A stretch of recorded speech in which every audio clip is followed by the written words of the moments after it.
sports stars and celebrities have been using hyperbaric oxygen or HBOT. But do you know it is very useful in many medical conditions?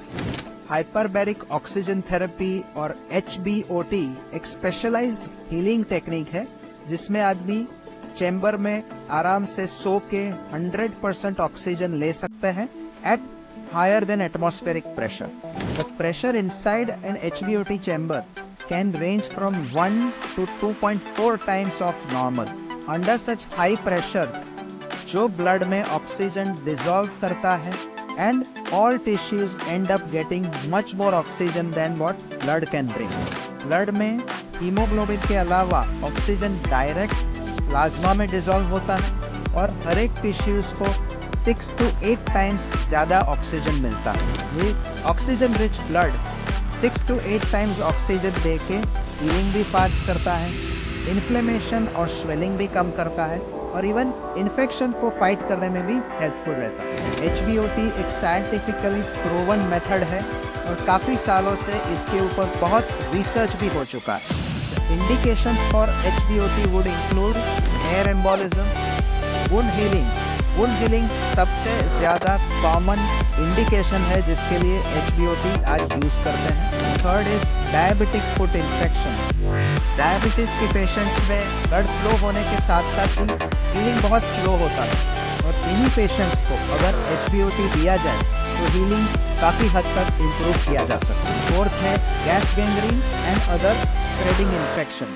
अगर infection बहुत fast spread हो रहा है और antibiotic से भी control नहीं हो रहा है तो HBOT एक एडिशनल ट्रीटमेंट है जो इन्फेक्शन को कंट्रोल करने में काफ़ी हेल्पफुल रहता है। Fifth is skin graft and flaps, जिनको प्लास्टिक सर्जरी की गई है और उस जगह पर हीलिंग प्रॉब्लम्स है तो HBOT उसमें भी बहुत यूजफुल है। Sixth is post radiation skin necrosis और ऑस्टियोनेक्रोसिस। जो कैंसर के मरीज में रेडियोथेरेपी दी जाती है उसके बाद काफ़ी बार हीलिंग बहुत स्लो हो जाता है। इन पेशेंट्स में repeated sessions of hyperbaric oxygen से बहुत ज़्यादा इम्प्रूवमेंट मिलता है। सेवंथ है auto immune diseases like myositis. Famous actress Samantha ने भी मायोसाइटिस के लिए HBOT का यूज़ किया।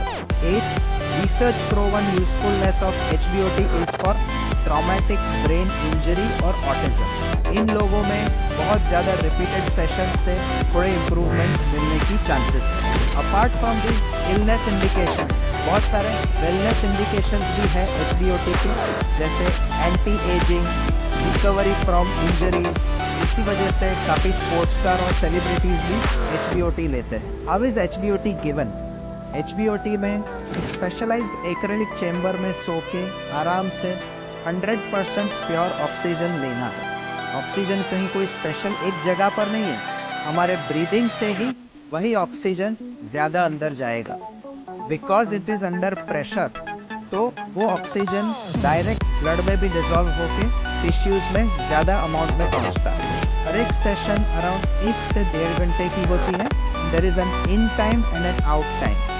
यूजुअली जो 90 मिनट्स की सेशन है उसमें फर्स्ट 10 मिनट्स में ऑक्सीजन का प्रेशर बिल्डअप होता है, 60 to 70 मिनट्स तक कंटिन्यू होता है और लास्ट 10 मिनट्स में ऑक्सीजन का प्रेशर कम किया जाता है। Most patients show improvement with 10 to 20 sessions of hyperbaric oxygen. Oxygen toxicity को प्रिवेंट करने के लिए बीच बीच में ब्रेक्स भी लेनी पड़ती है। हर 5 या 6 दिन पे 1 दिन की ब्रेक दी जाती है। Also the amount of exposure to oxygen is limited, मतलब दिन में सिर्फ 1 ही घंटा हाइपरबैरिक ऑक्सीजन लेना है, उससे ज़्यादा उसको हम फास्ट फॉरवर्ड नहीं कर सकते। अगर ज़्यादा फास्ट करने गए, ज़्यादा सेशंस कम समय में करने गए तो some patients can end up developing oxygen toxicity. While HBOT is generally a safe procedure, थोड़े minor side effects भी हैं।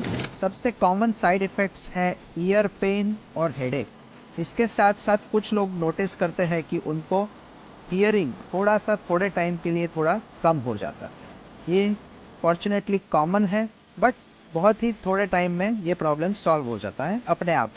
जो सीवियर कॉम्प्लिकेशंस हैं वो fortunately they are very rare और ऑक्सीजन टॉक्सिसिटी की वजह से या तो कैटरेक्ट्स फास्ट होना, विजन कम होना या कई बार खींच या कन्वर्जन्स आना हो सकते हैं। So remember, HBOT can be a really marvelous healing technique.